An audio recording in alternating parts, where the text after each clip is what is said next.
Alright, hello everyone, and welcome back to the Hephaestus Challenge, the Guns of Icarus League. This is, of course, week number 3, and we are casting Anvil Division matches. I am Imagine. With me is Sir Morty.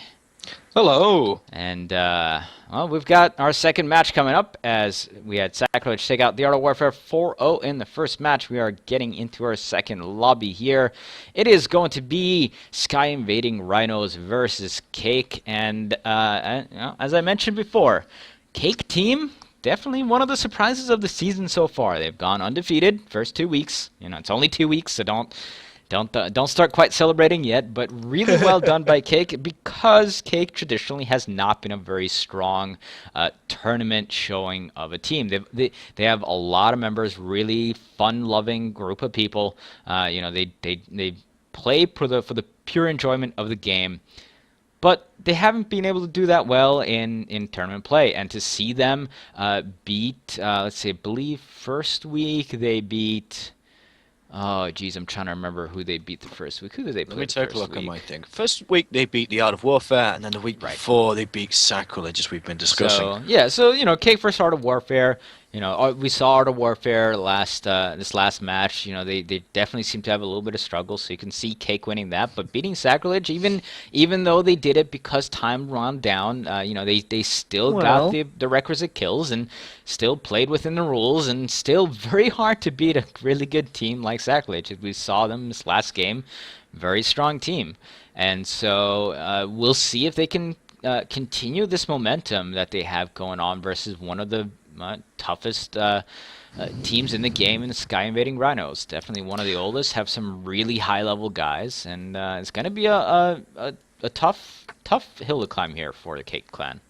Well, actually, looking on from the other side of that coin, I've seen a lot of behind the scenes of Cake, and actually, yeah, okay, I'll hold my hands up and admit they don't have the absolute best people in the world, but they've got some new good crew members to show up. But they're starting to play a lot more intelligently last time than they used to. Cake used to, a little bit critical of Cake, but Cake used to have trouble with unit cohesion. They used to have trouble sticking together and figuring out what each other are doing. Now, especially with Melon and Fox, they know very well what they have to do, and they know very well that they have to trust what each other suggest. I remember last time we used to have some very strong personalities vying to be, you know, the MVP, so to speak. But I think Cake have actually started some effort. Yeah, I will also add that Cake also definitely liked to play around with builds that were seriously unconventional, just for the fun of it. Which, you know, I cannot fault. If play with what you like. But if you're going to be playing with builds that aren't quite set up to be, you know, in a good in a tournament format, you know, you're going to have a little bit of tougher time winning with those builds. Yeah, well, I think the best surprises are when the build that you didn't think was going to work just shows up and surprises everybody. I mean, we've seen a couple of those. I think it was the week before when we had that all-brawler Mobula, which seemed to just beat the snot out of everybody, and we thought was going to be just a glass cannon. But it did fantastically. So I'm hoping to see a couple more strange builds prove to at least make people scratch their heads a little. Hey, if it's a useful ship that can get kills, that's all you really need. Regardless, it's definitely been a good time to be a Cake member, but you know, can't take anything away from Sky Invading Rhinos, and they know that they want to get that second victory as well. They do not want to go down one, you know, with one only. Sorry, they do not want to go with a 1-2 record, is what I'm trying to say here. Yes, we are getting to the point where we're getting, you know, down to like 2 to 3 losses in a season that's essentially you play 7 games. Not really the position that you want to be in, and so, you know, if they can get their record at 2-1, they're going to feel a whole lot better about themselves. Sorry about that, everyone. My internet just cut out for like a second there, and everything dropped. So, yeah, that happened. Let me get myself back into the match here as quick as I can. Yeah, we're just starting to load up the game now. Join. All right, so all right, here we go. So we're okay. Everything's fine. Nothing is broken. I'm starting to load into the game. Uh, We have duct tape. It's now fixed. We're fine. all right, I think we're good. As I am loading in, so we might be a little bit late getting into this match, but all right, here we go. So everything's cool. Welcome back, everyone. Of course, once again, Cake versus Sky Invading Rhinos. Let's get a quick rundown of ships. On the Sky Invading Rhino side, we've got Philon captaining the Grand. He's got a light flak and Hades up front with an Artemis and a flare gun on the side. And on the Rambition, captained by Wunsals, he's got that Gatling mortar front. Oh, wait, is it Gatling carronade? Never mind, that's a carronade. That's a Gatling carronade up front with a light flak and a flare gun on the side. And over here on the blue team with Cake, we have Mel McCrabanati piloting the VSS per Cake. Oh, good grief. Cake, what's with your ship names? Piloting the VSS per Cakeity. This is another highly unusual Cake build with a Hades and a Banshee light carousel front with a Artemis and flare launcher side. We also have the Fozzie the Pyro flown by Fox. That is a double front Gatling gun Pyramidion. So I'm wondering if they're going to go for a couple of hull strips and rams against terrain with this one. So again, as we discussed, some very abnormal builds for competitive play by Cake. Yeah, absolutely. So we got a little bit of a strange combination of weapons on both sides, actually, since we've got a Gatling carronade as well. Now that can do quite well in this map. If you strip that balloon down, you start bouncing your enemies into a lot of stuff that they don't want to be bouncing in. So kind of interesting. That double Gatling forward definitely makes this a really ramming ship. Did they bring? Let's see. What did they bring? They brought kerosene. All right, is this a double Gatling ship? Yeah, it is. They have. Yes. Kerosene, drogue shoot, and chicken foot. So I would have expected at least like a moonshine or something of that sort to give a little bit more thrust when you're trying to ram once that armor is down. But instead, they're just bringing the usual, potentially, ready, normal loadout for a captaining of a Pyramidion.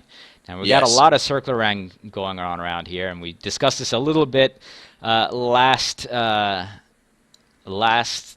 map as well, of how you end up having a lot closer battles in here a lot quicker, but so far that's not really the case, as the two teams are kind of just circling around each other. Well, the map may be a little smaller than Canyon Ambush, but it's set up roughly the same. You have two designated main spawn areas, and then you sort of have a ring of tunnels and obstructions and a lot of cloud cover to get in the way. They play very similarly, apart from the fact that you need to keep a lot of height on this map compared to Canyon Ambush, where you can easily skim across the ground and sneak around a little bit easier. Yeah, we've got a lot of flares going out and a spot now going down on the Rambition. And it looks like Fozzie the Pyra is spotted as well, so they do definitely know where each other are.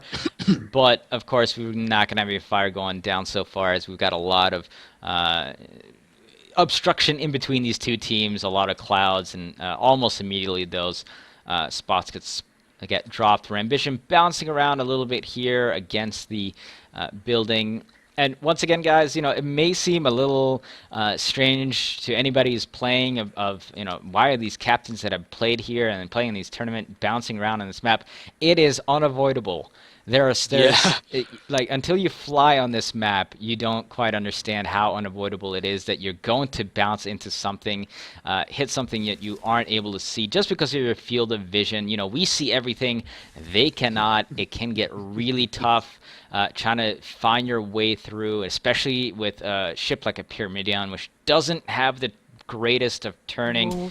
And here comes the Rambition. So we are getting some firing going down on as Fozzie the Pyra and the Perkikity are spotted. Yeah, and you struggle with that too. Yeah, we're gonna call it the Purr. I'm gonna call it the Purr. All right, so Fozzie the Pyra and Purr now backing up and trying to shoot those double Gatlings at the Grand, but out of range is the Grand. Yeah, the good old Grand. Aphelion is a very, very clever pirate when it comes to pyramiding. He's just going to take a couple of those hits from the Hades and just use the terrain to his advantage. He's going to make sure that the Rendition cake coming ships up on the drop. side. He's trying to get a little bit of a play here on the Fozzie the Pyro. Fozzie the Pyro is taking a lot of damage here, as he has lost all of his armor. But once again, Rambition doesn't have mortar, so it's just going to be a lot of ramming here. Fozzie the Pyro is in a lot of trouble. Oh, Light Flak coming in. Oh, Light Flak missing down as Fozzie rises right on up here. Now Rambition getting that armor stripped, but gets taken down. That's such a shame. That's such a shame. Darwin did a very good job of trying to keep that hull up, but unfortunately it just didn't work very well when you were just ganged up with so many Gatling guns. It's impossible to keep your hulls clean and tidy.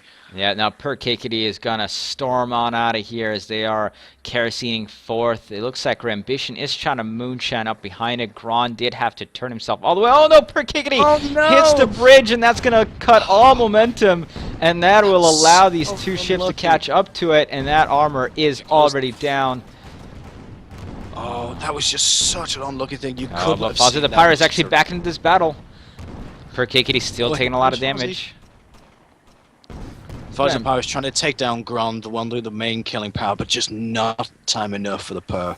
Yeah, Perkakity gets taken down. Now that armor is all the way down, and Gron actually bounces against the building here, which helps them a little bit as they will get them out of the arcs of Fozzie the Pyro. They were trying to turn around to hit them, but with the constant armor stripping, they were having a little bit of a rough time here. Now Fozzie the Pyro under a lot of fire from their Rambition, but once again Rambition, all he's got is that Gatling and Carronade, and that's going to make his killing power not so great, but still a lot of arming or armor stripping capabilities. And gets taken down. That was brutal.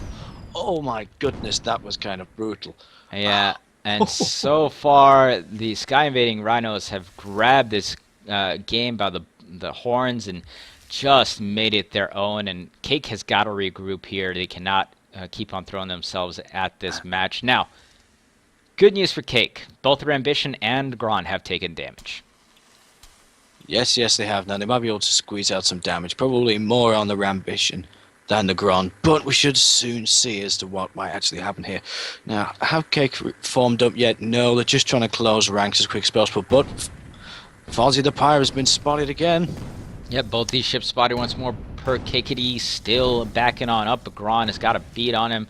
Now those Hades shots are going to go into that building instead, and I think Sky Invading Rhinos will probably hold up as well here, knowing that, oh, well, both of the ships are together. Let's not just run in there all willy-nilly. They still will probably advance here, though, as they are rising up above these buildings now. Oh, Fozzie the Pyro crashes accidentally into Per. It seems like both teams have the same sort of idea. But they're focusing on their ambition here, and that Gatling from Fozzie the Pyro just a little bit out of range, and that's going to allow the Gron to come right on in as well. Excuse me. Yeah, sorry about the coughing. It seems like both teams have this roughly the same idea as what to do. One ship is a main Gron actually slams into the side of the building, loses all of his armor, and that might just get them the kill they need. Can they finish this ship off? Such little health left. Oh my god. Perkakity should be able to finish this off. Behind him now, trying to make that guns count. Come on, take him out. There you go. Yes, that's a fantastic job. That's just very much an accident. The Cloud Cover obstructed that building, but now we've got to see if the Rambition is either going to fight their way free or run. Oh, Fozzie the Pyro goes low and Rambition goes high, so nice little evading there by Rambition.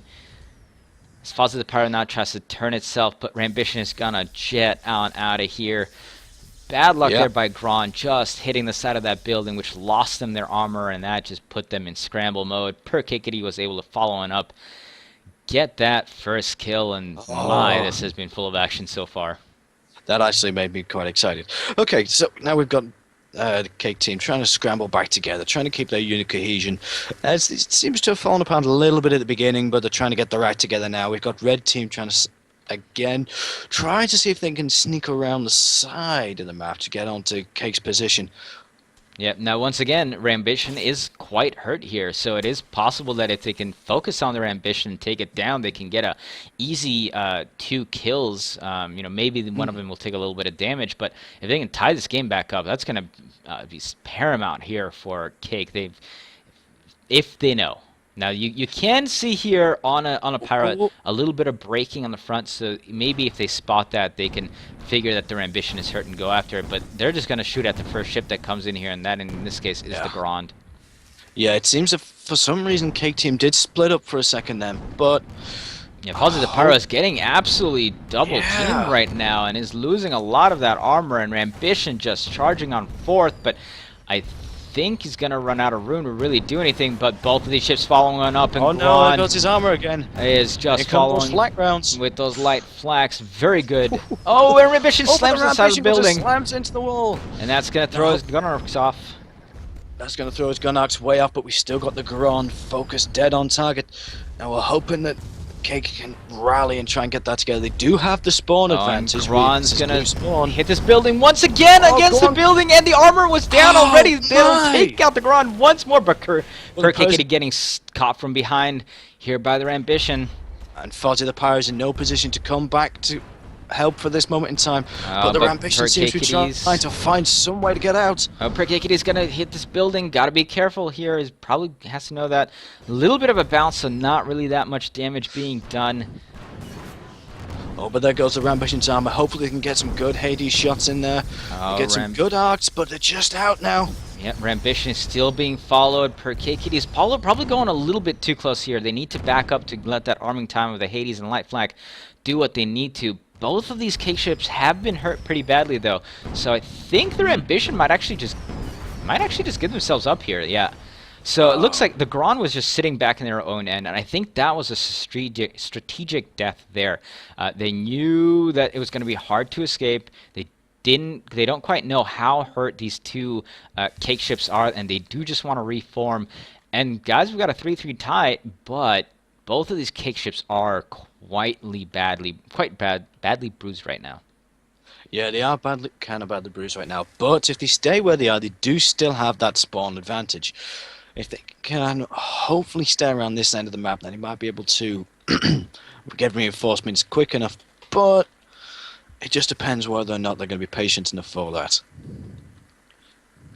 Yep. All right. So we've got Fozzy and Perkikity now kind of feeling out where they want to go, and once again they've kind of gotten a little bit split up here, and on this map getting split up is pretty bad. If you're going on 2 sides of buildings, it's going to be hard to form back up. Now they will have enough time, as the Grand and their ambition aren't really going on. They aren't coming at full speed. Yeah, and if they did, they probably could have just taken out Fozzy the Pyro almost immediately, with Fozzy having that little health left. Yeah, potentially. But it just seems that, as I mentioned before, Cake was supposed to have been working on that unit cohesion. I wonder why they keep splitting up so far. That just might be effect of this map. It's like, okay, well, we're going to go this way. Oh, okay, well, I got to take this path because that's where my unobstructed view is. Oh, I got to take this path. That's where my unobstructed view is. And suddenly you're miles apart from each other. But Cake did a good job of stopping and reforming here. Yeah, good and valid points, but it seems that Red Team have come up behind Cake. Cake just kind of looking the wrong way, and Perkikity is taking those shots. A lot of those Hades hitting true to point there, but now the Grand is getting hit, but the Fozzy Pyro is getting right Rambitioned as it comes on through and Light Flak, taking him out. Oh, man. And now the question is... It's very unfortunate for Cake. If Cake can't run out of this... Yeah, they've got to get around the corner here as Grand and the Rambition following right on up, and they are running for their lives for this match. They're gonna try to get around, but those Light Flak shots coming in. Can Perkikity get out of here? Backing up, but this is just way too much fire coming from the Rhinos, and will take this match. And wow. Damn good match, though. Cake suffers their first loss, but that was still a tremendous showing by them. Being able to come back from 3-0, being down 3-0 to tie it up there 3-3. That was a tall order as it was. That was a very good scramble. I think it was just simply the health advantage that red team had over blue team at that point. Nothing else could have played a part in that. They both had a good scrap on their hands. Maybe a bit of favour from the Rambition with that little outflank maneuver coming up underneath Fozzie the Pirate, but there's not much else you could have done. Yeah, no, absolutely. As gonna be a rough time there. As I once again mentioned, hull health so important to look at, even if you're looking at the kills. When the Rhinos were up 3-0, they were hurt a lot, and that allowed the Cake team to get some quick kills, and vice versa. Yeah. When it was 3-3, the Cake team was quite hurting, and that will often make the difference. So with that, we go back to the standings here, where Cake suffers their first loss of this league season. And Sky Invading Rhinos will get their second win. So we've got a lot of teams with this 2-win, 1-loss situation. We'll see if Holy Roman Army ends up being able to win out their game and come up with smelling roses with a 3-0 lead. But that will be on the other stream in a little while. We will here, as our next match, have the Bully Boys versus Merry Men, and that should be, even though they're, BFS is had suffered 2 losses so far. Not a team to count out by any means. And Zill's Merry Men, also of course one of the oldest, most experienced teams. So you can never count them out either. Yeah, Zill's Merry Men are the good old guard in the competitive scene at this point, especially in this tournament. They're just very tried and true and tested. They know very well what they're doing. So the Black Flag Squadron are going to have a hard time on their hands.